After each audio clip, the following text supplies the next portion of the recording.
एका सात्विक महाराजाचा नालायक मुलगा, एका सदाचारी महात्म्याचा हलकट मुलगा. महाराज त्या वडिलांचा काय दोष हो?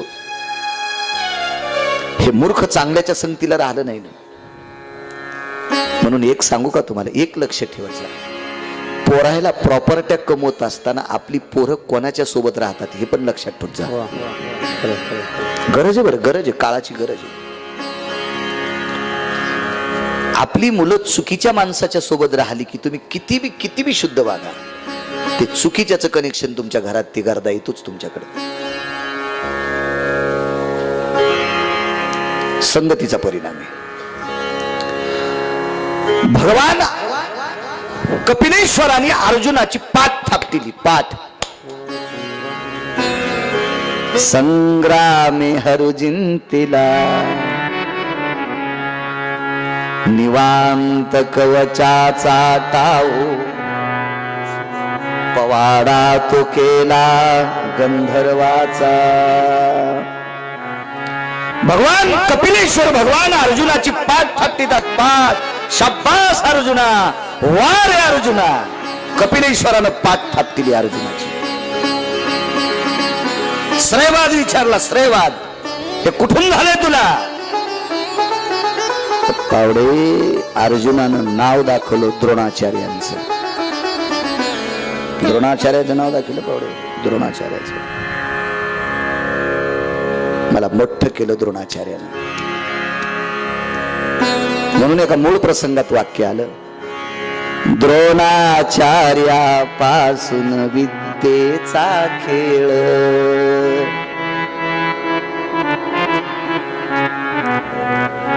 ही जर्जर केले कौरव, जर्जर केले कौरव. द्रोणाचार्यापासून विद्येचा खेळ.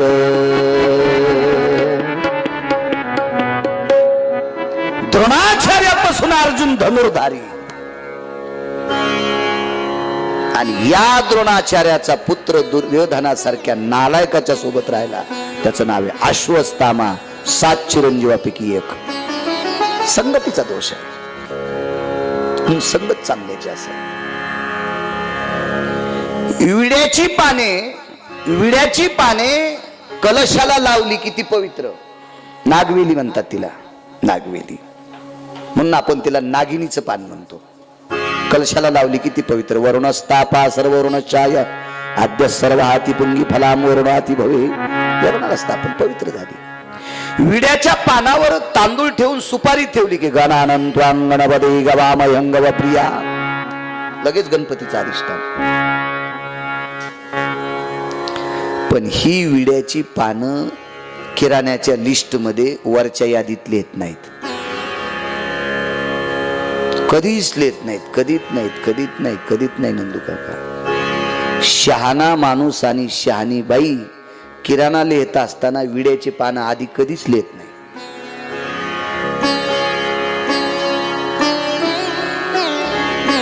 कारण इकडे आले की पवित्र, इकडे आले की पवित्र. आणि ह्याच विड्याचं पान काल वामन जयंती झाली. 24 एकादशीला, वामन जयंतीला, नरसिंह जयंतीला, गोकुळाष्टमीला, महाशिवरात्रीला आणि रामनवमीच्या दिवशी विड्याचं पान तोंडात गेलं. इतकं घाण सांगितलंय. ते महाराजांचा शब्द मी नाही सांगू शकत, तो मालकांचा शब्द आहे. आपली पात्रता नाही ती सांगायची. आणि त्या पानावर जर सुपारी ठेवली तर कोणाचा अधिष्ठान आहे? गणपती. हा संगतीचा दोष असतो. गाईचं गोमूत्र किती पवित्र आहे. गाईच्या गोमूत्राला अपवित्र म्हणण्याची भारत देशात एखाद्या सनातनी माणसाची ताकद आहे का? त्याची हिंमत आहे का? त्याची लायकी आहे का? नाही नाही नाही. पवित्र सांगेल, पण किती पवित्र आहे हे सांगायची आमची योग्यता नाही. कारण आम्हाला त्याची पवित्रता सांगता येत नाही. ते इतकं पवित्र आहे. पण ते गाईचं गोमूत्र जर ह्या तांब्यात आणलं की अपवित्र होते. तांब्याचा तांब्या आहे ना, याच्यात आणलं की अपवित्र होते. बरं, हे तांब्या देवाला स्नान घालायसाठी. गोमूत्रही पवित्र आणि तांब्याही पवित्र, पण हे दोन एकत्रित आले की अपवित्र होते. संघाचा महिमा आहे, संगतीचा दोष आहे. म्हणून एवढ्या मोठ्या पवित्र महात्म्याचा मुलगा, द्रोणाचार्याचा पुत्र. द्रोणाचार्य सामान्य नाहीत राजे हो. यमाच्या कळेल दिवशी तोंडात आणली होती. यमाच्या तोंडात आणायची ताकद असते का कोणाच्या? कळेल दिवशी तोंडात आणली. यमाने विचारलं, गुरुवर हे का मारलं? अश्वत्थामा का मारलास? यम धर्मानं सांगितलं अश्वत्थामा नावाचा हत्ती मारलाय, अश्वत्थामा नाही मारला.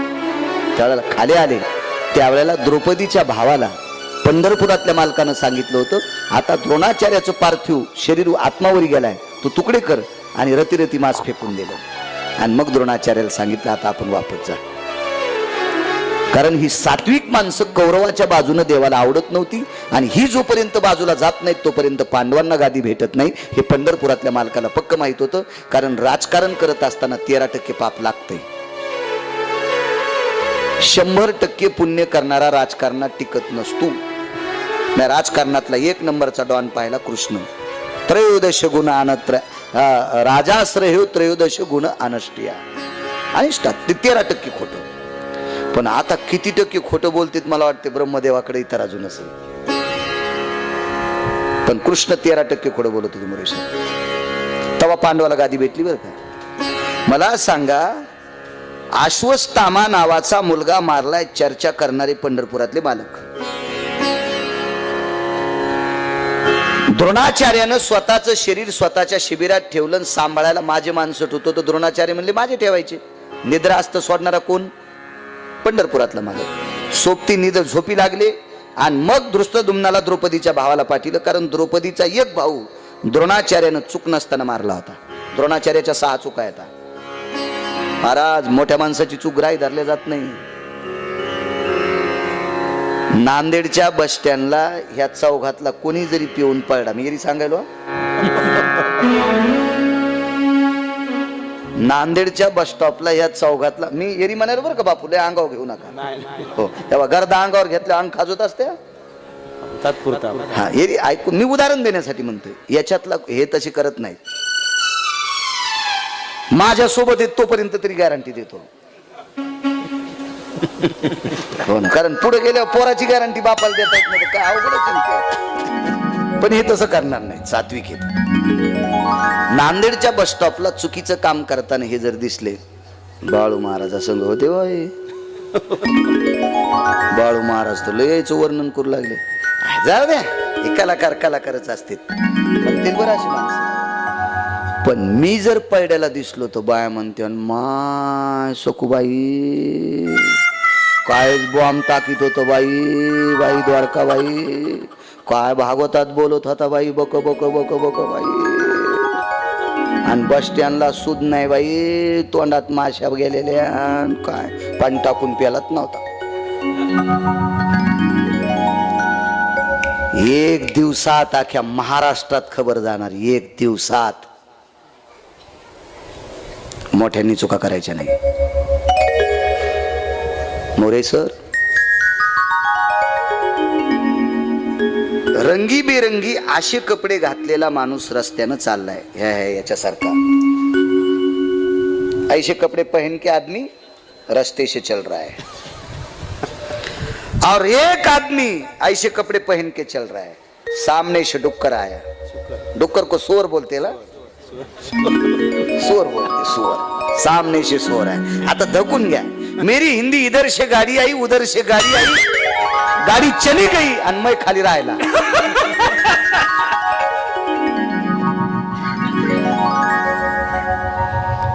आणि गरज बी नाही ते घर देऊन काय करायचे आपल्याला ती यावं अशी. येतील मराठी चांगली, बस झाले. माझा मराठाची बोल अमृता तेही पैजा जिंके, किंवा ये मराठीचे नगरी ब्रह्मविद्येचा सुकाळू. जिथं आनंदीतल्या मालकाचं प्राधान्य तिथं तुम्ही आम्ही काहीच काय. एक जण म्हणला आपल्याला हिंदीत भागवत, मग तू तिकडे उत्तर भारतात जाय. ही सोयाबीन कापणारी म्हातारी तू काय भागवत ऐकन, तो तिकडेच चलू दे.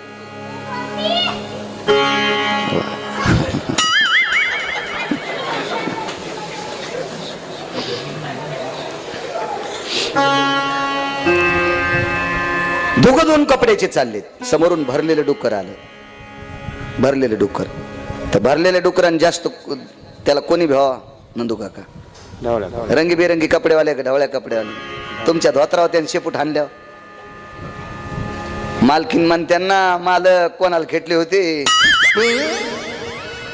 भरक्याच्या जवळ जात जाऊ नका ना, आहे की नाही मोरी सर? असंच होईल का नाही? आणि अशा कपड्यावाल्याला जरी डुकरांनी शेपूट हाणली ते काय करीत नाही, जात निघून. ह्या कपड्यावरला जात नाही म्हणून मोठ्याने डाग लागू द्यायचा नाही, मोठ्याने नाही डाग लागू द्यायचे. कोणतंही केमिकल टाका, डाग धुतल्याच जात नाही. काय चूक केली ती? निरापराध पांचाळ नरेशाचा मुलगा मारला होता एका चुकीच्या गोष्टीमुळे, चुकीच्या गोष्टीमुळे. 6 चुकापैकी पुन्हा एक चूक सांगू द्रोणाचार्यांची. महाराज मोठ्यांच्या चुका शास्त्र मान्य करत नाही, पुराण मान्य करत नाही, वेद मान्य करत नाही. या 6 चुकापैकी गर्भित चूक आहे. एका गरीबाच्या पोराची विद्वत्ता द्रोणाचार्याला सहन झाली नव्हती. ते पोरग होतं लाहोर चित्र सशे रानडुकर धरणाऱ्याच. एकलव्य कोणाच्या कुळात जन्माला आले? शिकाऱ्याच्या कुळात, भिल्लाच्या कुळात जन्माला आले. आणि एकलव्य ज्यावेळेला द्रोणाचार्यांकडे विद्या घेण्यासाठी गेले, मी सांगतोय हे पुढं का घडतंय, असं का घडतंय म्हणून परमार्थ करणाऱ्या माणसानं चुका करायच्या नाही. 5000च्या आता जवळ गावं आलीत माझी महाराष्ट्रात फिरलेली. महाराष्ट्राच्या बाहेरची 228, गोव्याला सुद्धा गेलो म्हणजे 229, आणि परवाची 2 गावं 31 231 गावं महाराष्ट्राच्या बाहेरची कीर्तनाच्या निमित्तानं पाहिली. असं फिरायला गेलेलं नाही. आणि महाराष्ट्रातली गावं 5000च्या आता जवळ आली. तर एवढी गावं फिरत असताना मी असा उगा एक निकष घेतला. चुकीचं विवेचन तुमच्या पुढे मानलं की त्याचा तुम्हाला कवडीचा दोष नाही, त्याचा दोष गिरगावकरावर पडत असतो.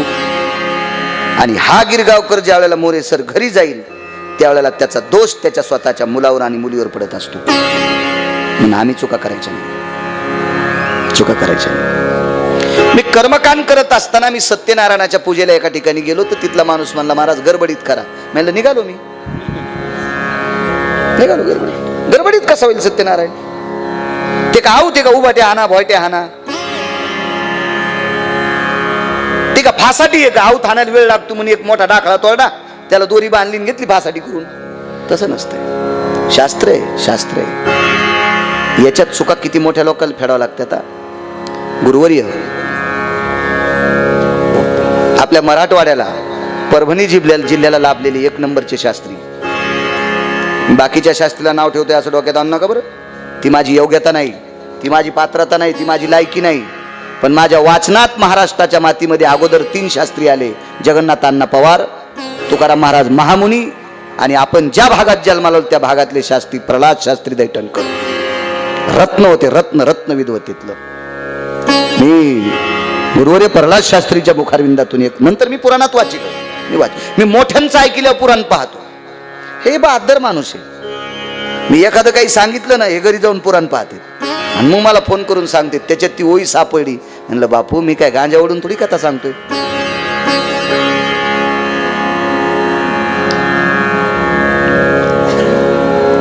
तर कालिदास नावाची व्यक्ती होऊन गेली. पंडित होते संस्कृत मध्ये, पंडित कालिदास. आणि कालिदासानी जगदंबेची पूजा मांडली, भवानी मातेची पूजा मांडली. एक कालिदास बहुत ज्ञानी थे.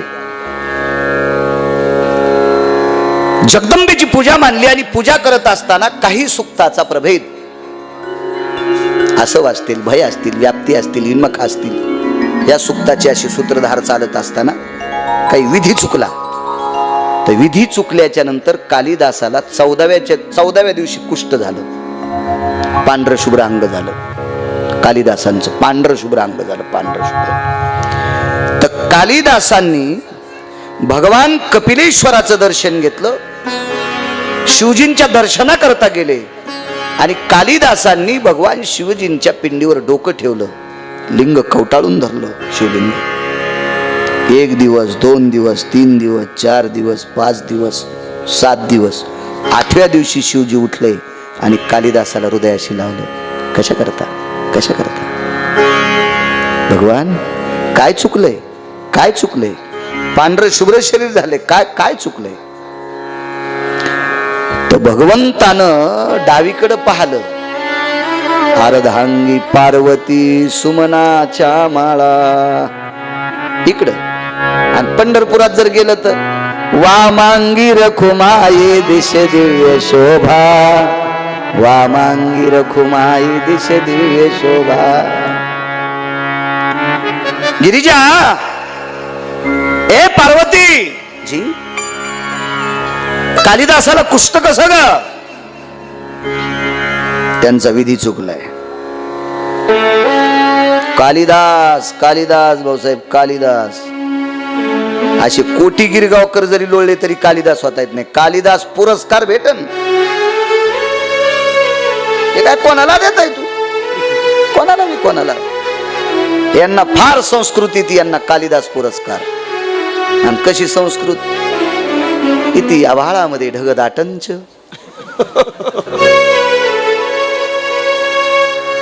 असा बारीक बारीक पर्जन्य पडंच, त्याच्यात ठोकर ठोकर गारगुंडा पडंच.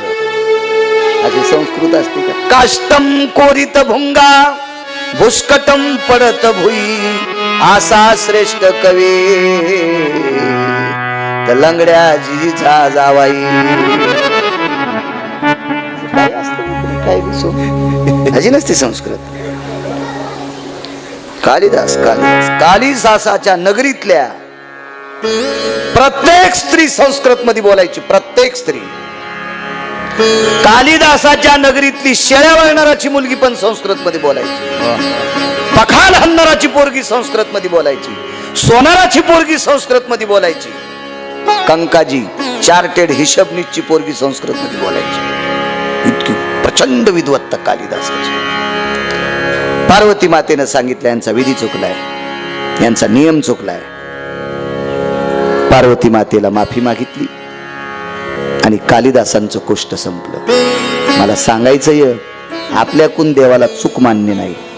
आम्ही नाही चुका करायच्या, आम्ही नाही चुका करायच्या. माझं मत आहे, कपिलेश्वराच्या दर्शनाला एखादा तुमच्यातला गडबडीत जर कसा गेला तर कपिलेश्वर माफ करतील. पण बाळू महाराज जर येताना लघुशंकेला बसला असेल आणि पाय न धुता जर कपिलेश्वराच्या दर्शनाला गेला असेल तर बाळू महाराजाला माफीच नाही, माफीच नाही, माफीच नाही. कपिलेश्वरानं सांगितले, बाळू तुझे पाय धुण्यासाठी पापाचं क्षालन करणारी माता बाजूला आहे.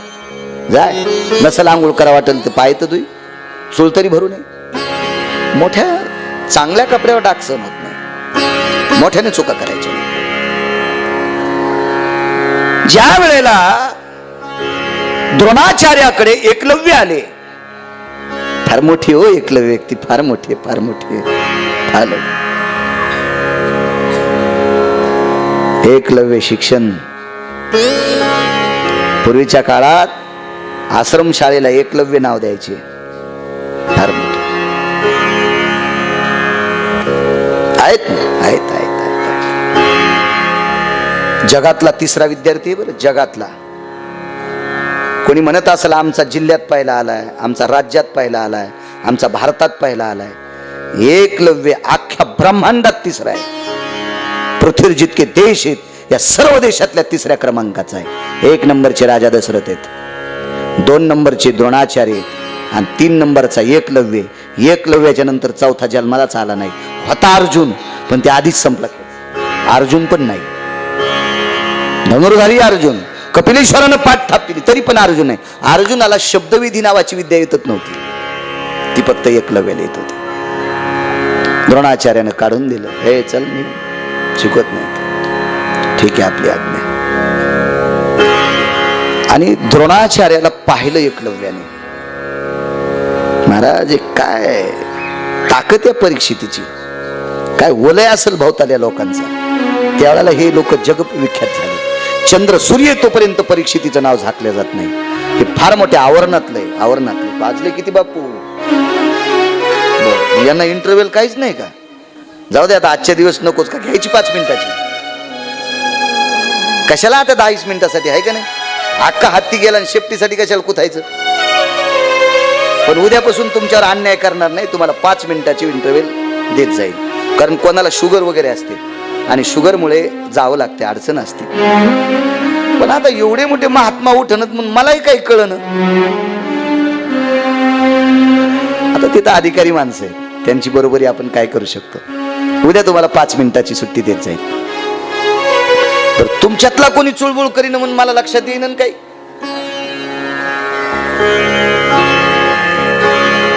आपल्याला शाप आवर्त प्रकरण सांगावंच लागेल ओझरत. आणि मग उद्या परीक्षिती राजा भागवत कथा ऐकायला बसतील आणि शुकाचार्य उद्यापासून सांगतील. आतापर्यंतचा हा संवाद शुकांचा नाही. मैत्रेयाम विदुराती संवादे ब्रह्माय सावित्रीयाम गिरिजापतयेन शंकरा इति नारदायाम ब्रह्मेषु स्थितिः. नारद ब्रह्मदेव संवाद, ब्रह्म सावित्री संवाद, शिव पार्वती संवाद, असे 14 लोक वक्ते आहेत, 14 श्रोते आहेत.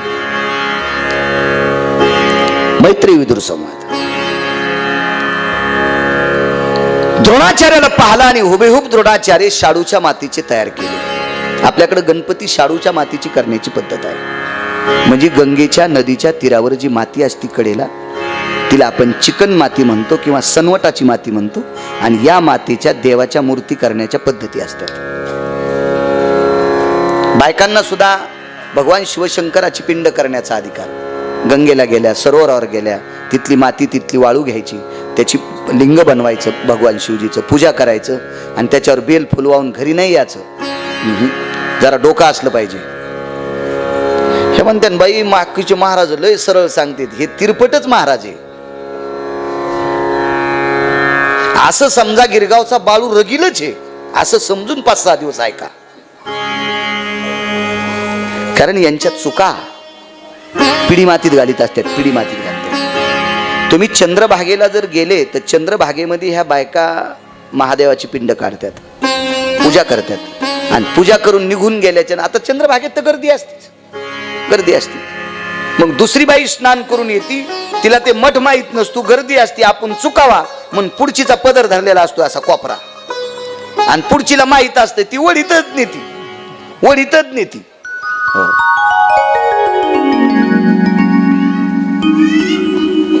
तुम्हाला एक माहिती आहे का, काही काही शेतकरी बैलगाडीला गाय आणि मसड बांधतात. शास्त्रात निषेध सांगितला.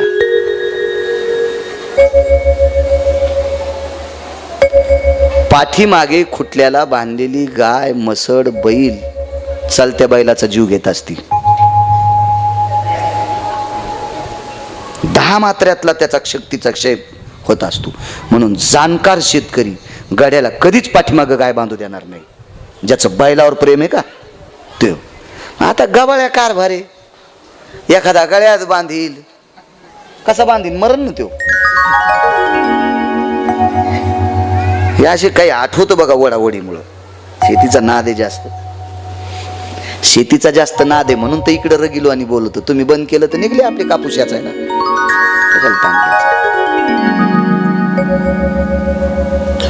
आपण चुकू याच्या करतात. ती पुढचीला पदर धरून चलत असते, त्यावेळेला ती खाली पाहतच नाही कोणाचा महादेव म्हणून. तिने ज्या वेळेला मोरेसर महादेवावर पाय देतात का, त्यावेळेला जिनं महादेवाची पूजा केली तिच्या मालकाच्या आयुष्यातले काही दिवस कमी होते.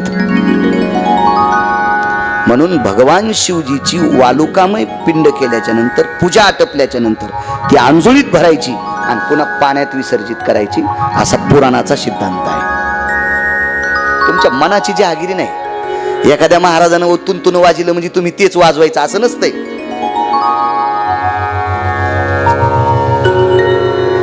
तसे प्रसन्न होत नसते देव. कपिलाचं चरित्र आहे, सांगतोय तुम्हाला पुढे सांगतोय. भगवान शिवशंकराची पिंड कपिलाच्या आईने देहुतीने केली, चुकीची पूजा झाली, काय भोवलंय पुढे ऐका, सांगतोय तुम्हाला पुढे उद्या.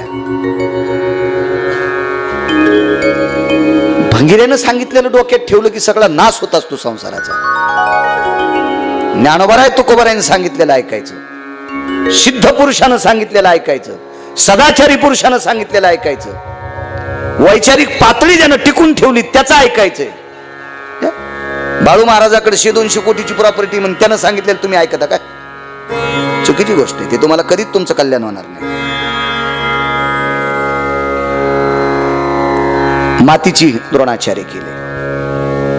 आळंदीतल्या मालकांचा संदेश आहे. श्री गुरुचे नावे माती डोंगरी जया पाशी होती रे. श्री गुरुचे नावे माती डोंगरी जया पाशी होती. तेने कोळीये त्रिजगती एक वद केली रे.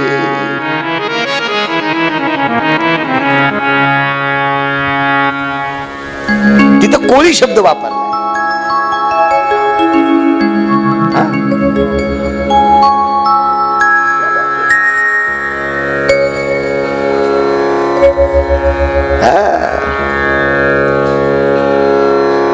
सुभाव कुल उत्पन्नेन एकलव्यायन सुताना नामने सुभाव नामने. सुभाव नावाचा सुभानु नावाचा कोळी, या सुभानु नावाच्या कोळ्याचा मुलगा एकलव्य. मातीचे द्रोणाचार्य केले. हुशार किती लक्षात घ्या. जिवंत माणसाच्या फोटोला हार घालता येत नाही. हार घातल्याला फोटो घरात लावला की पाहणाऱ्याने समजायचं यायचं वर्ष श्राद्ध जवळ आलंय. आपला संप्रदाय सांगत नाही. आपल्याकडं वाढदिवसाचे हार घातलेले फोटो चिमुकलेल्या करायचे घरात लावता. डोकं ठेवा. आम्ही एका चांगल्या घरी गेलो, गोंडस मुलगा होता, त्याला हार घातलेला. मी म्हणलं बापूला, बापू काय गावकळा पसरली असेल बाबा, इतकं कोमल लेकरू गेलं. असं आम्ही फोटोकडे पाहतात. बाई पाणी घेऊन आली, हे लातूरला शिकायला म्हणले. आणि मी म्हणलं चंडाळणी असा कसा फोटो लावला, त्याचा हार घातलेला, आम्हाला वाटलं नाही गेलं म्हणून. काही नाही, दम नाही कीर्तनाला, दम नाही भागवतायला. एकाचं ऐकायचं नाही ना, सात्विकाचं ऐकायचं नाही. आणि मी कालही बोलून गेलो, तुमच्याकडं 2% लोकांकडे भरपूर पैसे झाले, त्यांना चांगलं ऐकू वाटत नाही, त्यांना स्तुती करणाऱ्याचं ऐकू वाटते. आणि चांगला माणूस स्तुती करीत नाही, इतकं मात्र लक्षात ठेवा. त्याला माहिती आहे आपल्याकडे ओरिजिनल गहू आहेत, त्याची ऍडव्हर्टाईज करायची गरज नाही. किती चोंबाळली यजमानाला मोरे सर माणूस. 2 तासाच्या कीर्तनात चाल वगैरे सगळं करून यजमानाला 10-5 बारे नाव घेईल. त्या मारुतीकडे आल्या किती बाऱ्या नाव घेतलं तर तुझं होय पावडे का 5-4 बाऱ्या. उठलं की मारुती, उठलं की मारुती. ना भंग गेला ना तिकडं कपिलेश्वराकडं. नाही मग एखाद्या वेळेस तुम्हाला दक्षिणा देणाऱ्याला तशी आवडत बी असते, कारण तुम्हाला तशी आवडत आहे त्या अर्थी तुमच्याकडे येणारे पैसे सुद्धा तसेच असतील. त्याच्याकरता तुम्हाला शास्त्राचा आधार धरून सांगणारे आवडत नसतात. आणि मला असं वाटतं तुमच्याकडे गर्देतले पैसे येतात म्हणून गर्दा सांगणाऱ्याचा बी सुळसुळाट वाढ आहे. त्यांचा काय दोष आहे? हा तुमचाही दोष आहे.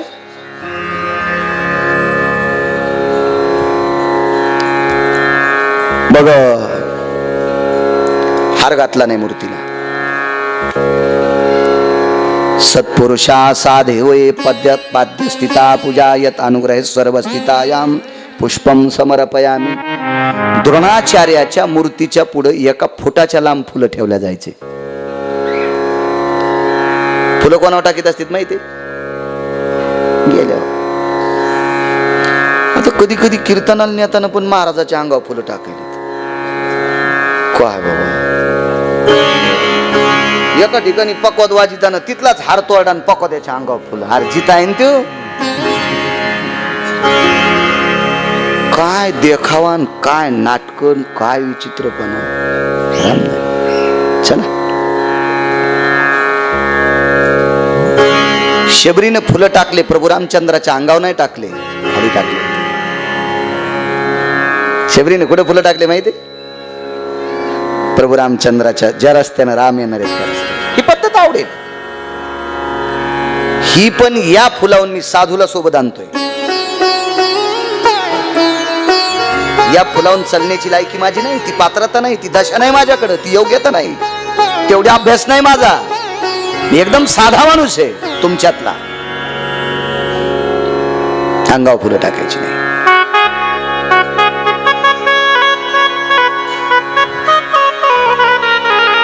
काय साधना टोकाला गेली, किती साधना टोकाला गेली. द्रोणाचार्य, अर्जुन, कौरव, पांडव सगळेजण एका वनात फिरत होते. नेमके त्याच वनाला गेले. अशी पवित्र गंगा वाहत होती. त्या गंगेच्या तटावर असं पहिलं तीराला जसं धानोरा वसले, इकडं शिवडी वसली, असं सुंदरसे गाव वसलेले आहेत. आणि एका जंगलामध्ये एकलव्याचं वास्तव्य होतं. त्याचे आई बाबा तिथं राहत होते. त्यांनी एक बाजूला कुटिया केली. त्या कुटियामध्ये द्रोणाचार्याची मूर्ती केली शाडूच्या मातीची. आणि द्रोणाचार्याच्या पुढे बसून चिंतन करत होता. सद्गुरवे नमः, सद्गुरवे नमः, सद्गुरवे नमः. पूजा चालू. आणि द्रोणाचार्यासोबत एक श्वान होता. ठराविक लोकांकडे कुत्रे होते बरं.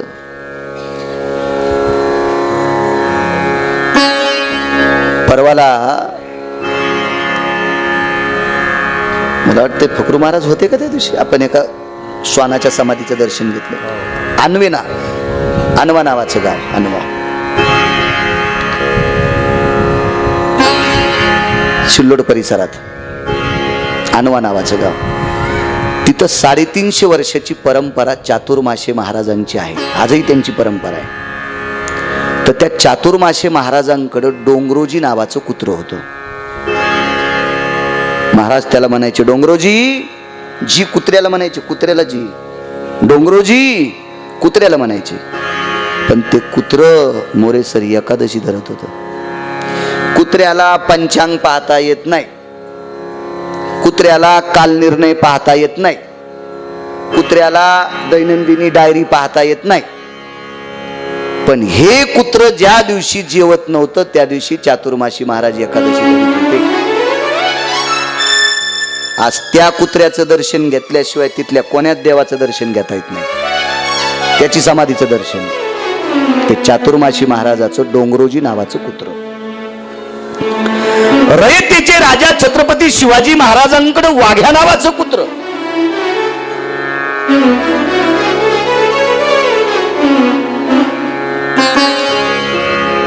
आणि द्रोणाचार्यांकडे पण एक कुत्र होतं. मला नाव माहित नाही बरं बाबा, नाव पण सांगेल एके दिवशी. कारण घोडं कधी कधी गोमाशीला बसू देते.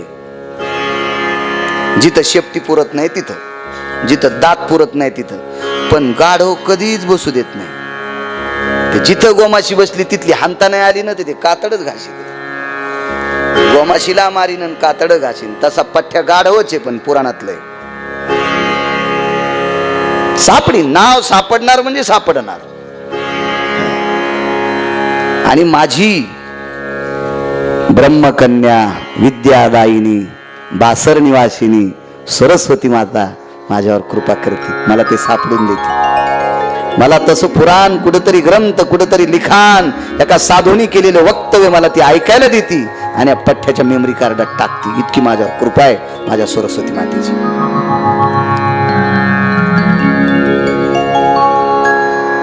आणि मग कुत्र्याच्या नाकामध्ये फार मोठी ताकद आहे. त्याला विशिष्ट प्रकारचा सुगंध आला की त्याला लक्षात येते पुढे काय आहे. तुम्हाला एक सांगू का, प्राण्याच्या नाकाला साधं समजायचं नाही. मका पेरल्यावर डुकराला 3 किलोमीटरहून कळती. मका पेरली ना, डुकराला 3 किलोमीटरहून कळती. 3 किलोमीटरहून. ज्यानं पेरली त्यानं गौसून दाखवा. कसा बी शेतकरी असू द्या, ज्यानं पेरली का त्याला गौसून दाखवा.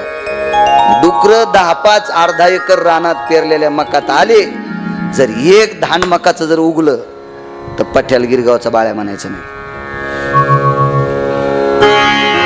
नाकात सेन्स त्याच्या नाकात.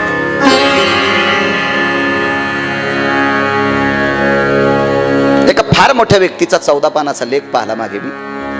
कल्याण मासिकात त्याचं एक सूत्र आलत. पाऊस कमी होणार आहे, जाळ्या जुळ्या वेली कमी वाढणार आहेत, आपल्यासाठी लपण्यासाठी जागा राहणार नाही. त्यावेळेला आपण पिलांना जन्म दिल्याच्या नंतर आपले पिलं दुसरे प्राणी खाऊन टाकतील. असं वाघिणीला कळल्याच्या नंतर वाघीण आणि शुहीण विशिष्ट प्रकारच्या झाडाचे पानं खाती आणि ते पानं खाल्ल्याच्या नंतर पोटात उष्णता वाढती आणि गर्भाचा पात करून टाकतात. म्हणजे वाघिणीच्या आणि शुहिणीच्या नाकात सेन्स आहेत, तिला कळतंय यावर्षी पाऊस कमी आहे. पिलांना जन्म देत नाहीत त्यांना माहिती आपण पिलं जन्म दिले की कोणते तरी दुसरे वन्य प्राणी खाऊन टाकते. काय ताकद आहे. कागाजिया परीकडे वृक्षा सव्यापसव्य भासा निराळे ते करीत घरटे विरळे प्रजन्ययो. हे एखाद्या पाऊस सांगणाऱ्यांना नाही सांगायचं, हे पुराणानं सांगायचं. पुराणानं करीवो घरटे स्थापिता कागा कोण जाणे नियता वरुणाची कृपायता त्याशी कळे. कावळ्याला कळतंय कोणी कोण पाऊस जास्त येणार, मुंग्याला कळतंय स्वामीजी पिपिली करे चिटी प्रजन्य समझ में आता उसके. प्रजन्य पडेल अर्ध घटिका ए पाऊस पडेल अर्ध घटिका आईसे जानती पिपिलिका अंडे काढून या देखा आणि कास्तळीने तसे. कथा कल्पतरू सांगते पाऊस येणार आहे असं मुंगीला कळाल्याबरोबर ती अंडे तोंडात धरती सुरक्षित ठिकाणी घेऊन जाती. पिपिलिका म्हणजे मुंगी. लिहिणाऱ्याचं डोकं कसं असेल, काय अभ्यास असेल या लोकांचा. म्हणून शेतकरी राजा ओरिजिनल शेतकऱ्यांना ह्या गोष्टी कळायच्या. हुशार असायचे शेतकरी, हुशार हुशार हुशार. कडब्याची वळही दक्षिण उत्तर लावा का पूर्व पश्चिम लावा हे जाणकार शेतकऱ्याला कळते. येटण्याला कळत असते की ते म्हणला घाला का बाळा कसा. त्याला जाणकार पाहिजे, जाणकार जातीवंत शेतकरी पाहिजे, त्याला कळतंय. जातीवंत शेतकऱ्यांनी रचलेली वळही गंगेच्या पुरात वाहून आली तरी फुटत नाही. एसटी वाहल्यावानी वळहीच वाहत राहते. सडून जाईन कडबा पण फुटत नाही. आणि गवाळ्यानं रचल्या फांदीला अडकली तरी गवाळा. माणसं तत्व पाज होती, अशी मुरब्बी माणसं होती, वाघाच्या शक्तीची माणसं होती. म्हणून शेतकरी राजा 4 देवापैकी एक देव आहे. 4 देवापैकी एक देव आहे शेतकरी राजा. मंदिर में के भगवान कपिलेश्वर, पंडरी के भगवान एक देव, एक देव.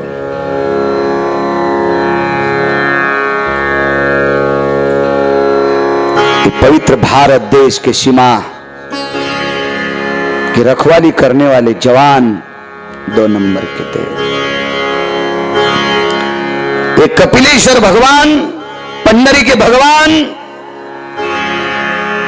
इन देवों का भजन करने वाले संत, और एक देव और खून का पसीना बहने वाला किसान 4 नंबर का देव भगवान है. 4 नंबर का घाम रक्ताचा पडते, रक्ताचा रक्ताचा रक्ताचा.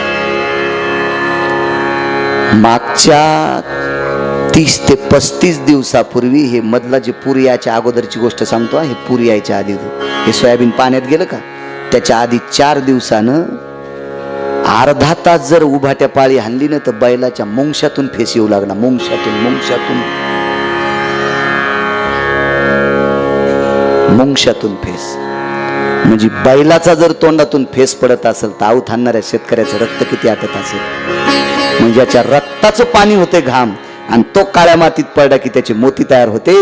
म्हणून शेतकरी राजाला 4था देव म्हणले, 4था देव. म्हणून तुम्हाला बाकीच्या गोष्टी करायच्या सांगितल्या नाही. सगळ्या संतांनी तुम्हाला सांगितलंय, सगळे काम सोडून पेरणी करा. मड फुकायच्या आधी पेरणी करा.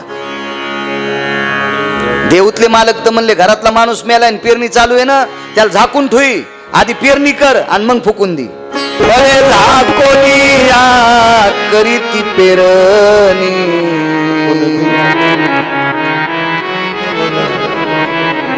कापसावर आळ्या पडल्या, शेतकरी फवारा घेऊन चालला. आणि एक जण म्हणला आज एकादशी ना,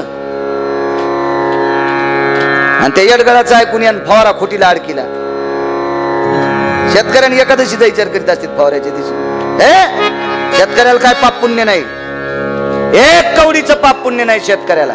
त्याला एकादश असो काही असो, ह्या आळ्या मारायला जर भेलास तर घरच्या आळ्या मरत्याल. अरे ज्यानं कुंटाला न पाप केले त्याला एकादश कळन, आणि तू फवाऱ्याच्या दिवशी एकादशीची नाटकं सांगायला. नाही महाराज, कांद्याच्या बाबतीत, लसणाच्या बाबतीत साधूने विचार करायचा, यत्याने विचार करायचा, योग्याने विचार करायचा, तप्याने विचार करायचा, सिद्धाने विचार करायचा. शेतकऱ्यानं कांद्याचा विचार करायचा नाही. वक्ते बाबाचा निर्वाळा ऐकला मी. धर्मभास्कर वक्ते बाबा कोणाला म्हणतात? कोणाला म्हणतात वक्ते बाबा? त्यांनी सांगावा शेतकऱ्याने कांदा लसूण खावा, त्याला हृदयाचे आजार होत नाहीत. डॉक्टर आता सांगायले रक्त पातळ होते लसूण खात नाही.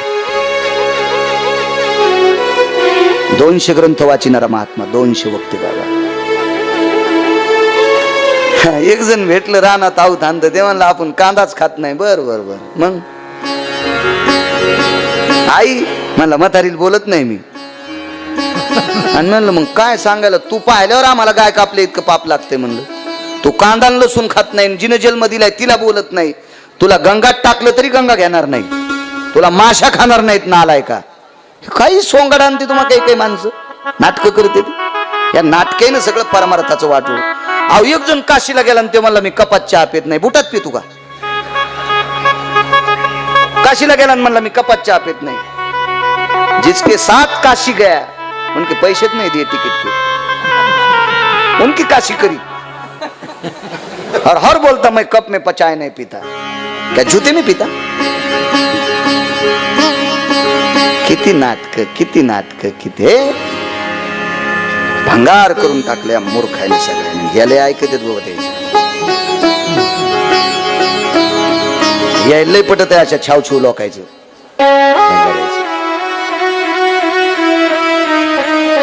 यायला पटू नये, कारण या देशाची सर्वात पवित्र संपत्ती काय असेल त्या देशाची स्त्री आहे. आपलीच स्त्री चुकता कामा नये. चला, कुत्र भोकलंय, जाऊ द्या किती प्राण्याचं सांगू तुम्हाला. म्हणून पोलीस डिपार्टमेंट मध्ये कुत्र वापरते चोर धरायला, त्याच्या नाकात सेन्स असते.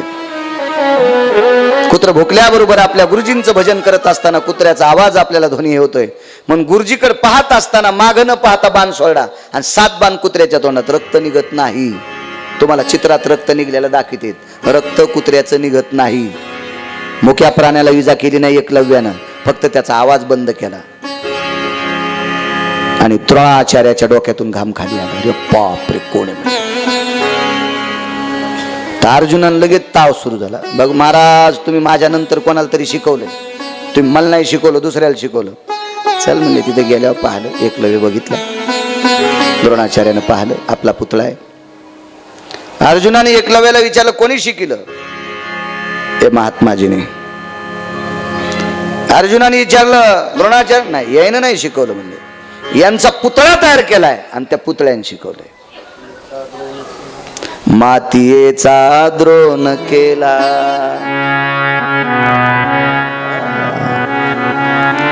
मातीचा द्रोणाचार्य केले. महाराज अर्जुनानं उचलून धरलं, दुर्योधनानं उचलून धरलं, कौरवातल्या सगळ्या लोकांनी उचलून धरलं, राजा महाराजा प्रधानाच्या पोराने उचलून धरलं. शिकार करणाऱ्याचं पोरग इतकं विद्वान का केलं? एकलव्याने विचारलं दक्षिणा काय देशील? द्रोणाचार्याने विचारलं दक्षिणा काय देशील? तर एकलव्यानं स्वतःच घर दाखिलं. ते घर पाहिल्याच्या नंतर द्रोणाचार्याच्या लक्षात आला, पण राजभोगात राहणारी माणसं याच्या झोपड्याला काय करायचे? त्याने याच्याकरता दाखिलं, मला तुम्हाला देण्यासाठी माझ्याकडे काय हे नाही होणार. बोले काय देशील? मोरे सर हातावर पाणी घेतलं हो देशमुख सर, आणि एकलव्यानं संभाजीराव पाणी असं अंगाच्या भोवताल फिरलं, सोडून दिलं पाणी. त्याच्यातलं काय पाहिजे ते मागा. 6 चुकापैकी एक चूक केली द्रोणाचार्यानं. पुराण सांगते, मी नाही सांगत राजो. त्याचा अंगठा मागितला.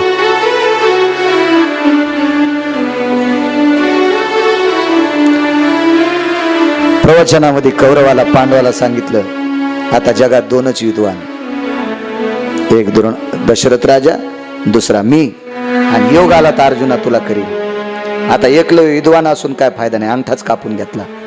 कसं बाण मारायचं? चूक केली द्रोणाचार्य. मी नाही सांगत, श्रुती सांगते.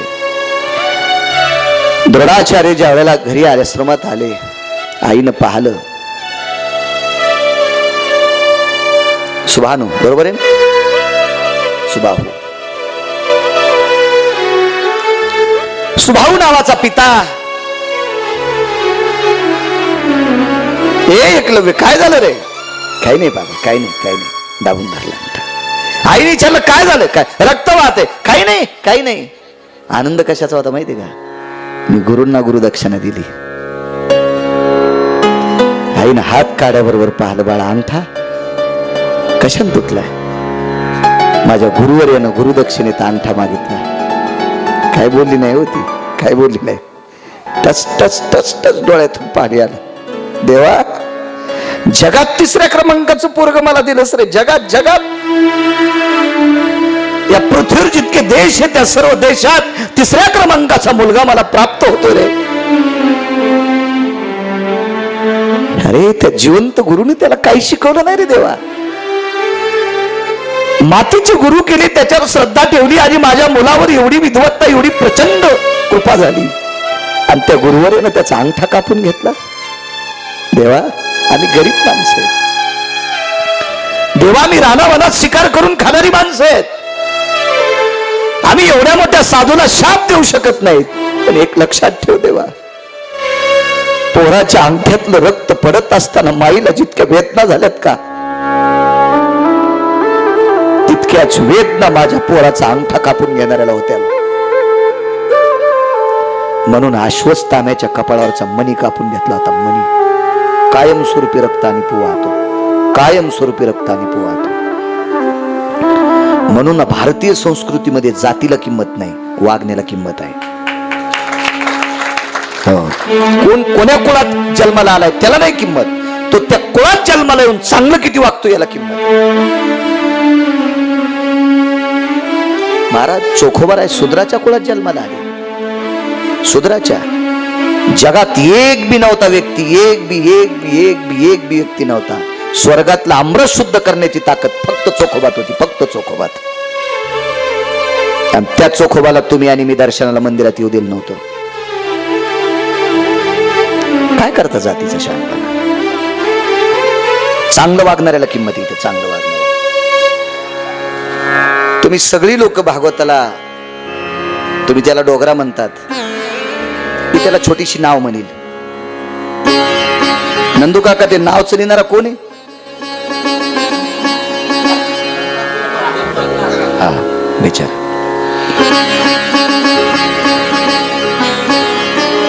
तुम्ही नावेत बसले, त्याची जात पाहिली का?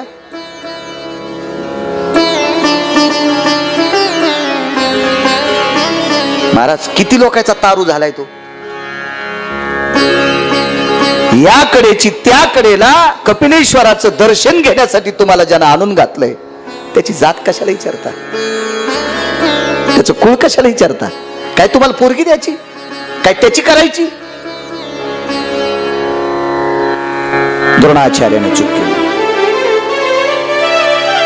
आणि हे चुकीचे पडसाद अश्वत्थाम्यावर पडले. आणि युद्ध प्रसंगात अश्वत्थाम्याने उत्तरेच्या अंगावर ब्रह्मास्त्र टाकलं. विस्तारपूर्वक पुन्हा सांगेल उद्या. ब्रह्मास्त्र सोडल्याबरोबर उत्तरेला संगती द्रौपदीची जास्त होती, आणि द्रौपदीने उत्तरेला म्हणजे आपल्या जावेच्या सुनाला खर तर उतारा ही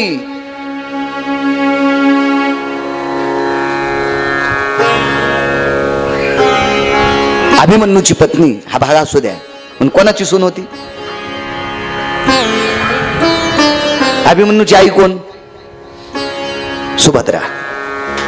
सुभद्रेची सून आहे. सुभद्रा ही आमच्या द्रौपदीची सवत आहे.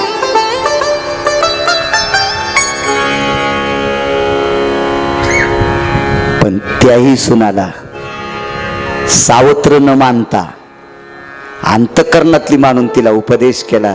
उत्तरे, हे उत्तरे बाई, कधी जर संकट आलं ना बाई, उत्तरे कधी संकट आलं ना, तर तू द्वारकेतल्या मालकाला हाक मारी जाय. बरं बाई, तू द्वारकेतल्या मालकाला हाक मारी जाय.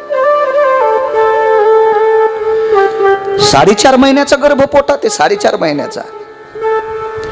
आज 4.5 महिन्याचा गर्भ पोटात असताना एक प्रांत जाळीला असा धगधगता अग्नी अंगावर आलाय. डोळे झाकले, पोटावर हात ठेवले आणि विश्वाच्या मालकाला हाक मारली. देवा बघ रे, बघ देवा बघ. काय वेग असेल महाराज. सगळी कामं फेकून दिली, उडी घातली आणि आक्रोश करता, देवा ए नारायणा. आक्रोश केला. आक्रोश केल्याबरोबर तोंड विस्कटलं. किती खिंड झाली असेल. आणि त्या खिंडीतून पंढरपुरातल्या मालकानं आत प्रवेश केला. आत आत आत प्रवेश केला. आत अंगुष्ट प्राय अंगठ्या एवढं रूप घेतलं आणि आत प्रवेश. आणि गर्भाच्या भोवताल सुदर्शनाची वेडी. गर्भाच्या भोवताल विलीन झालं ब्रह्मास्त्र, विलीन. अश्वत्थाम्याचं तोंड पांढरं झालं. अश्वत्थाम्याने महाराज, हा प्रसंग झाल्यावर अश्वत्थामा तेवढ्यात थांबला नाही.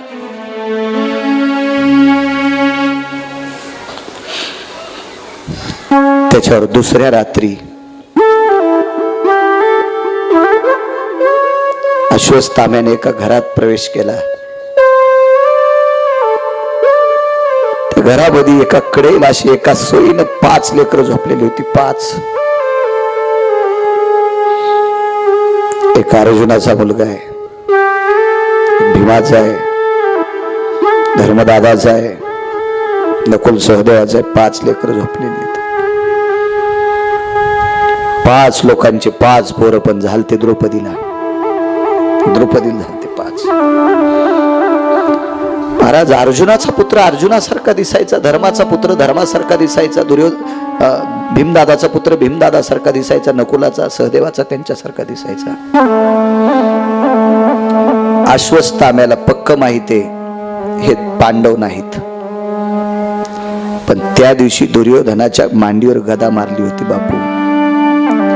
दुर्योधन ज्या दिवशी गदा मारली त्या दिवशी नाही मेला. बरं, वाक्य नीट लक्षात ठेवा.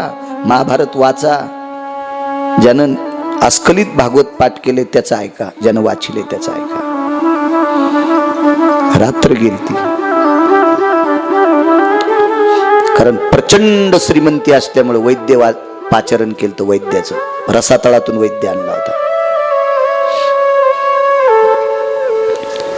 आणि विकळ अवस्थेमध्ये मरता मरता आपल्या मित्राला आपण आनंदाची खबर सांगावा, मी पांडवांना मारलंय अशी खबर सांगावा, याच्याकरता जाणून बुजून अश्वत्थाम्याने निष्पाप 5 लेकरं झोपीतच कापले. झोपीतच. काही दोष नव्हता हो त्याचा. चिमुकल्या लेकराचा काय दोष? तुमचा आणि माझं भांडण असल्यावर तुमच्या घरातल्या नातवाचा कान पिळावा हा माझा काय अधिकार आहे? 5 कापले. महाराज, हे योग्य नाही हे माझ्या देहूतल्या मालकाला कळालं बापू. तुका म्हणे अंगी रात्री दुर्गंधी, तुका म्हणे अंगी रात्री दुर्गंधी, तुका म्हणे अंगी रात्री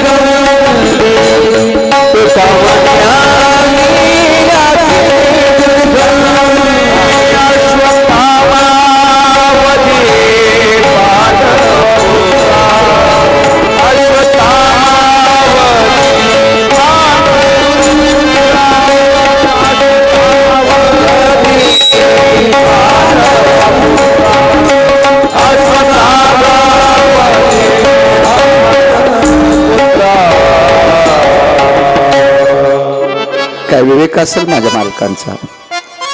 तुका मने अंगी किली दुर्गंधी अश्वस्तामावधी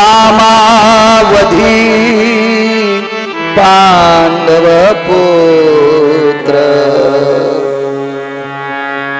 पाची मारले. सोनखेडकर नुसते मारले नाही, धानोरकर बापसाहेब मारले नाही, मोळाचं दाव केलं. मोळ पोळ्याच्या दिवशी बैलाचा खांदा मिळतो आणि हाच मोळ पक्षाच्या दिवशी पिंड तर्पण करण्यासाठी दर्भ म्हणून वापरते. त्याची दोरी केली बापसाहेब, दोरी केली.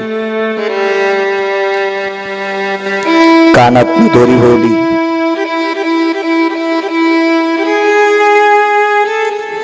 आणि 5 डोक्याची माळ पावडे रथाला अडकिली. अरे चिमुकल्या निष्पाप 5 लेकराच्या डोक्याची माळ रथाला अडकून अश्वत्थाम्याने दुर्योधनाच्या पुढ्यात टेकली. राजकुमार पांडवांची डोके कापून आणलीत.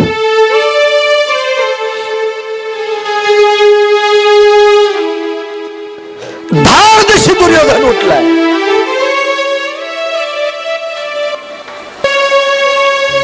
बंधुराज, बंधुराज का म्हणला?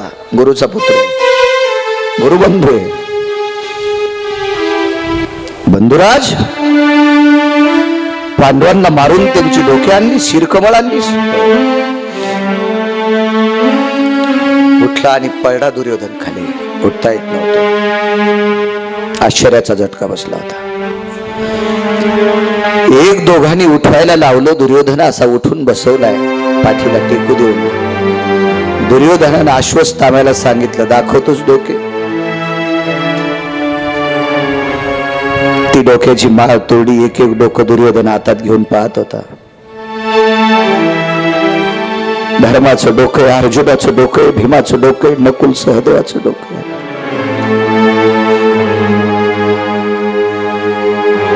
एका पुराणात दुर्योधनाचे 4 श्लोक आहेत. त्याचा एक अनुवाद सांगतो. दुर्योधनाच्या डोळ्याच्या कडा ओल्या नाही झाल्या, कारण दुर्योधना निर्बुद्ध विचाराचा होता, मगरगट्ट विचाराचा होता.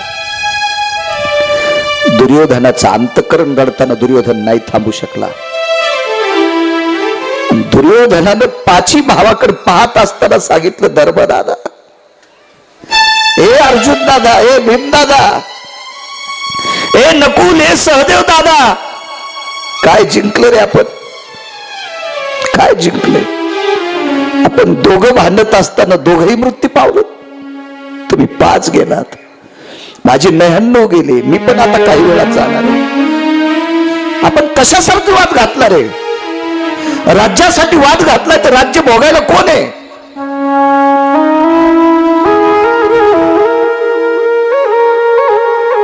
पाची भावाकडे प्रसन्नपणाने पाहत होता. अर्जुना, अर्जुना, अर्जुना,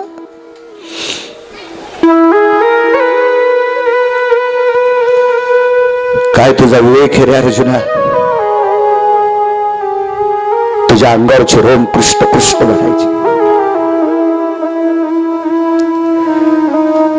पश्चाताप झाला, हृदयाला डोकं लावलं. गेलास अर्जुना, बाजूला धर्माचं डोकं जवळ घेतलं. धर्म दादा, अरे रथाची चाकं घासू नये याच्याकरता पृथ्वी तुझ्यावर प्रेम करते रे धर्म दादा. तू इतका सत्यवादी आहेस रे धर्म दादा. तुलाही जावं लागले. डोकं ठेवलं. देवा, काय शक्ती रे दादा तुझी. ठेवलं डोकं खाली. अश्व आणि वृषभ पारखायची ताकद नकुल दादा, सहदेव दादा, काय तुमच्या तरी.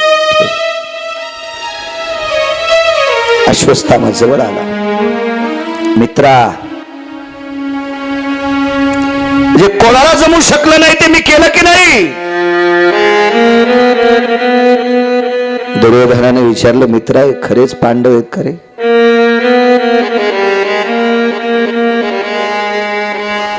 तेव्हा राजकारणातले पैलू जिंकायचे असतील तर महाभारत डोक्यात असणं अत्यंत गरजेचं आहे.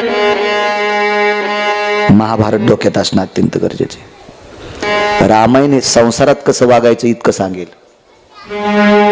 नात्यानं नात्यात कसं वागायचं हे सांगेल, पण पावला पावलाला रावणाची संख्या शिल्लक झाली याच्याकरता महाभारत पाठ असणं अत्यंत गरजेचं आहे. भागवत पाठ असणं अत्यंत गरजेचं. हुशार दुर्योधन.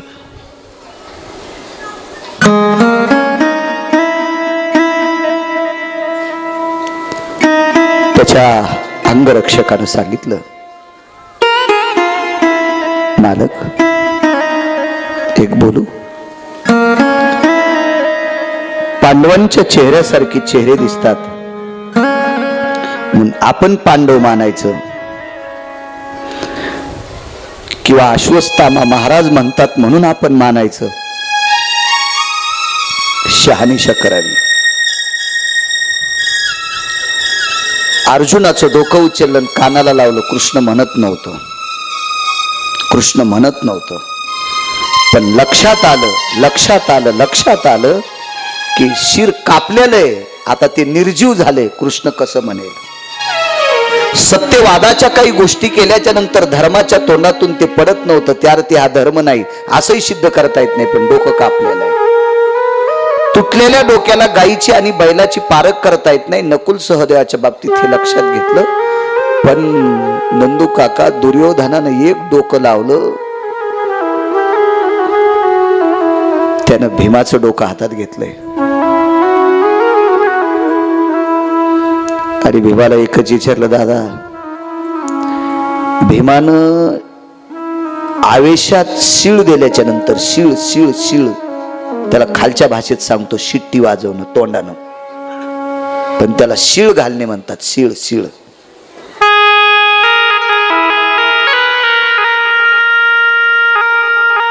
तुम्हाला एक माहिती आहे का? शिळ ही 9 ठिकाणी घालत असतात, त्याच्यातली 3च ठिकाणची शिळ पवित्र सांगितली. 3 ठिकाणची. त्याच्याकी 1 ठिकाणची सांगतो. जाणकार शेतकऱ्यांनी बैल पाणी पिताना शिळ घातली की बैल जास्त पाणी पितात. आठवा आठवा आठवा, आपल्या बाप दादाचा आठवा, आपल्या घरी काम करणाऱ्या जुन्या गड्याचा ऐक. आठवा आठवा, लक्षात आणा, लक्षात आणा. आजही गंगेच्या पात्रात उघड्यावर पाणी पाजत असताना शहाणा शेतकरी तोंडानं शिळ घालत असतो, शिळ शिळ घालतो. आणि 9 पैकी सर्वात मोठी घाणेरडी शिळ आहे. आवडंबरीचं नृत्य करणाऱ्या बाईकडे बघून अंधारात बसून काही माणसं शिळ घालत होते. ही शिळ अख्ख्या कुटुंबाला मातीत घालणारी आहे. 9 पैकी 2 ऐकल्या, बाकीच्या असू द्या, पुन्हा कधी सांगेल. येत राहील मी इथं पुन्हा पुन्हा. पावडे म्हणतील तुला एकदाच आणलं तर आमचं बरगाड मोड असतो. पण तुम्ही पण कपिलेश्वराच्या कृपेने इतके मोठे आहेत, असे हजारानं गिरगावकर तुम्ही अवताल जुपित आणि इतके मोठे, तुम्ही काय ताण घेता?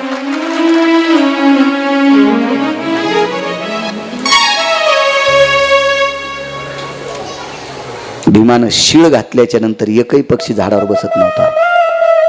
एकही पक्षी बसत नव्हता. इतकी त्याच्या आवाजात दम होती. त्याचं कारण सांगू का तुम्हाला? भीमाच्या कंठात जे ध्वनी होता का, त्याचा शोध मोबाईल म्हणून लावलाय. भीमानं हस्तनापुरातून आवाज दिल्याच्या नंतर द्वारकेत आवाज जात होता. हस्तनापूर ते द्वारका म्हणजे दिल्ली ते गुजरात. दिल्ली ते गुजरात. आपल्याला आता कळतंय, अमेरिकेतला माणूस इथं बोलतोय, अरे महाभारत पाय रे सुद्धा, तू काय लोकायचं हीच की, तू आपलं बघ ना, बघ आपलं बघ. तुला आपले आवडत नाहीत. आपले फुकून दिलेले लोकांची डोक्यावर घरून भारा बांधला, त्याच्या डोक्यावर घेऊन जत्राला फिरायला मरशींना आलाय का? आपलं पाय, आपलं किती मोठं येतं.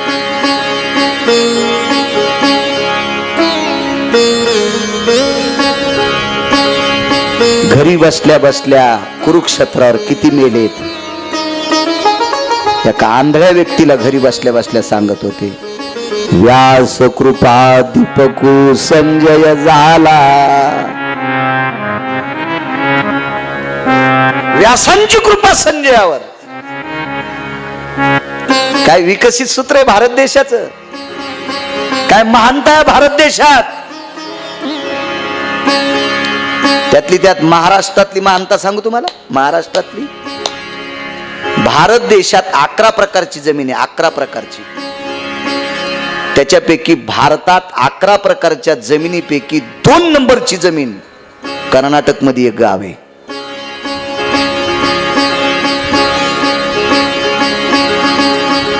काय विकसित आपल्याकडे, काय नाविन्य आपल्याकडे, काय सूत्र आहे. माझं शिक्षणावर जाऊ नका नंदू काका, शिक्षणावर नाही जायचं, त्या खोपडीवर जायचं. शिक्षणाचं काय करतो तुम्हाला, काय घेणे माझ्या शिक्षणावर, याच्यावर जायचं, याच्यावर जायचं.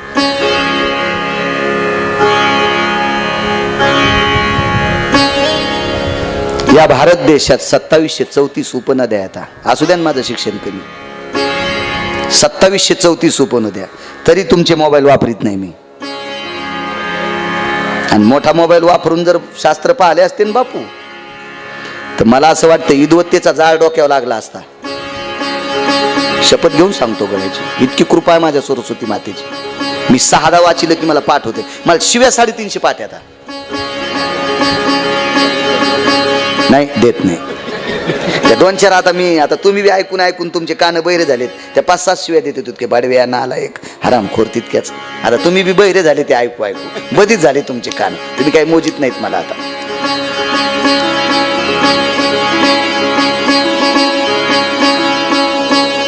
शिळ घातल्याबरोबर पक्षीला थांबत नव्हता. भीमानं पाय आपटिल्याच्या नंतर 250 रेल्वेच्या इंजिनची ताकद होती. 250 रेल्वेच्या इंजिनची ताकद. पाय आपटिल्याबरोबर 2.5 किलोमीटर मध्ये झाड राहत नव्हतं. आपली रेल्वे प्लॅटफॉर्मवर गेल्यावर काय नुसतं दर दर दर दर दर दर दर करीन. प्लॅटफॉर्म पडतो थोडं मोरे सर, नाही पडत नाही पडत नाही पडत, इतकी ताकद होती. मरता मरता दुर्योधनाने विचारलं, भीम दादा काय ताकद होती रे तुझ्यात, काय ताकद? महाराज असे 13 लोक होते. 13 झाल्या झाल्या हातातून पडल्यावर दगड चुरा झालता. झाल्या झाल्या माईच्या हातातून निष्ठाल्या खालचा दगड चुरा झालता. खालचा दगड, त्याच्यात एक कुंभकर्ण. कुंभकर्ण जन्माला आल्यावर आंघोळ घालणार बायाचेच हात खाऊ लागला. त्याच्यातलंच की तोडू लागला. इतका कुंभकर्ण येटगळ, ताकद होती त्याच्यात. आणि भीम ज्या वेळेला खाली पडले होते का, त्यावेळेला स्नानगृहातली शिळा दग्ध झालती, चुरा झालती, चुरा. इतकं शरीर वज्रात होतं. वज्राचं नंतर झालं. इतकं निब्बर शरीर होतं भीमाचं. भीमाचं शरीर वज्राचं होण्याचं कारण मग मारुतीरायाची कृपा झाली. ते पुन्हा कधी योग आल्यावर सांगेल किंवा मोबाईलवर बघा, ऐकत बघा. आता मात्र डोका हातात घेतलं. भीम दादाला सांगितलं, दादा गेलात रे तुम्ही, गेलात. पण सारथ्याने सारथी नाही, अंगरक्षकाने, जवळचा प्यादा होता, गुमास्ता होता, त्यानं कानात सांगितलं, मालक हे खरंच पांडवायचे डोके आहेत का? युक्तिवाद सुधला. युक्तिवाद. जन्माला आल्यावर खाली पडल्यावर जर दगड चुरा होत असेल तर याचं डोकं दगडावर हाणल्यावर दगड चुरा झाला पाहिजे. आणि जेवढ्या ताकदीने भीमाचं डोकं फोडल्या फेकल्याबरोबर दगड नाही फुटला, भीमाचं डोकंच फुटून गेलं. डोकं फुटून गेलं. आणि मग दुर्योधनानं कपाळ बनवलं. ए मित्रा, ए बंधुराज, बोलतोस तू पांचट आहेस, तू नालायक आहेस, तू मूर्ख आहेस, तू बुजदिल आहेस, तू खोटारड आहेस. ही डोके पांडवांची. अरे ज्याचं शरीर खाली पडल्यावर दगड चुरा होते, त्याचं डोकं जर दगडानं फुटत असेल तर ते भीमाचं डोकं कसं असेल? आणि मग अश्वत्थामा म्हणला, त्यांचे लेकरं कापून आणलेत. चूक आहे. चंद्र सूर्य येतोपर्यंत तुला कलंक राहील. दुर्योधनाचं वाक्य. चंद्र सूर्य येतोपर्यंत तुला कलंक राहील. कायमस्वरूपी तुझी जखम नीट होणार नाही. अश्वत्थाम्याच्या कपाळावर जखम आहे. अश्वत्थामा आता कुठे बसतो माहिती का? समईच्या खाली. समईच्या खाली. भारतात नाही, पृथ्वीवर जितके देश असतात, एकाही देशातल्या कंपनीची ताकद नाही समईच्या खालचा बोगदा भरायची. समईच्या खाली एक गोल बोगदा असतो. तो बोगदा अश्वत्थाम्याला बसवण्यासाठी आहे. आणि अश्वत्थामा ज्या वेळेला कथा ऐकायला येतात त्यावेळेला त्या बोगद्यात बसतात. आणि समईचं तेल ज्या वेळेला असं पाजरत असतं त्यावेळेला त्याच्या कपाळावर जातं आणि तो शांतपणे कथा ऐकत असतो. ती अश्वत्थाम्याची जागा आहे. आणि त्या अश्वत्थाम्याने ब्रह्मास्त्र फेकलं. जगाचा मालक श्वासात आत प्रवेश करतो. 9 मास 9 दिन झाल्याच्या नंतर दिव्य एका बालकाचा जन्म होतोय आणि 42व्या दिवशी भगवंताला नामकरण सोहळ्याला बोलवतात, देवाच्या मांडीवर देतात आणि भगवंताच्या मांडीवर या पुत्राला दिल्याच्या नंतर ते जिभेनं असे चुटके वाजत होतं. परा पश्यंती मध्यमा आणि वैखरी 4 वाण्या येतात. त्याच्यापैकी एका वाणीनं नारायण नारायण म्हणत होतं. तर ती इतकं चिमुकलं 42 दिवसाचं पोरग नारायण नारायण म्हणते. याच्याकरता देवाला हसू आलं आणि उत्तरेने विचारलं, देवा हसता काय? काय नाही म्हणे, याची माझी पहिलीच दोस्ती आहे, याची माझी पहिलीच मित्रता आहे, त्याने मला ओळखलं. तर उत्तरेनं सांगितलं, तुम्ही पाहिलंय आज? नाही उत्तरे, नाही नाही नाही नाही. तुझ्या पोटात 4.5 महिन्याचा गर्भ असताना सूक्ष्म डोळ्याने यानं मला पाहिलं होतं की याला वाचिणारा मी आहे. तुझ्या अंगावर ज्या वेळेला ब्रह्मास्त्र आलतं का त्यावेळेला तुम्हाला आवाज दिलास, त्यावेळेला मी तुझ्या पोटात प्रवेश केला, गर्भात प्रवेश केला आणि तुझ्या गर्भामध्ये सुदर्शन घेऊन फिरत होतं, त्यानं मला पाहिलंय. आणि बाहेर आल्यावर परीक्षा केली. इति नाम परीक्षिती परीक्षिती महाराज की जय. हरे नमः. जय जय श्री राधे, जय जय श्री राधे श्याम.